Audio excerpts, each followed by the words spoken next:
ایران کا ایک بادشاہ سردیوں کی شام جب اپنے محل میں داخل ہو رہا تھا تو ایک بوڑھے دربان کو دیکھا جو محل کے صدر دروازے پر پرانی اور باریک وردی میں پہرا دے رہا تھا۔ بادشاہ نے اس کی قریب اپنی سواری کو رکوایا اور اس ضعیف دربان سے پوچھنے لگا، کیا آپ کو سردی نہیں لگ رہی؟ دربان نے جواب دیا، بہت لگتی ہے حضور، مگر کیا کروں، گرم وردی ہے ہی نہیں میرے پاس، اس لیے برداشت کرنا پڑتا ہے۔ بادشاہ نے کہا، میں ابھی محل کے اندر جا کر اپنا ہی کوئی گرم جوڑا بیچ دیتا ہوں تمہیں۔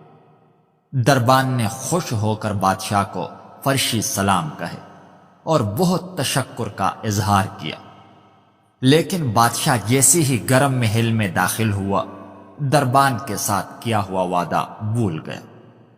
صبح دروازے پر اس بوڑھے دربان کی اکڑی ہوئی لاش ملی اور قریب ہی مٹی پر اس کے یخ بستہ انگلیوں سے لکھی گئی یہ تحریر بھی، بادشاہ سلامت، میں کئی سالوں سے سردیوں میں اسی نازک وردی میں دربانی کر رہا تھا، مگر کل رات آپ کے گرم لباس کے وعدے نے میری جان نکال دی۔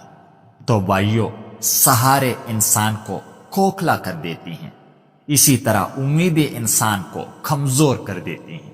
اپنی طاقت کے بلبوتے پر جینا شروع کیجیے۔ اگر آپ کو یہ ویڈیو اچھی لگی ہو تو پلیز چینل کو ضرور سبسکرائب کیجیے گا۔ میں روزانہ اسی طرح کی ویڈیوز اپلوڈ کرتا رہتا ہوں۔ شکریہ۔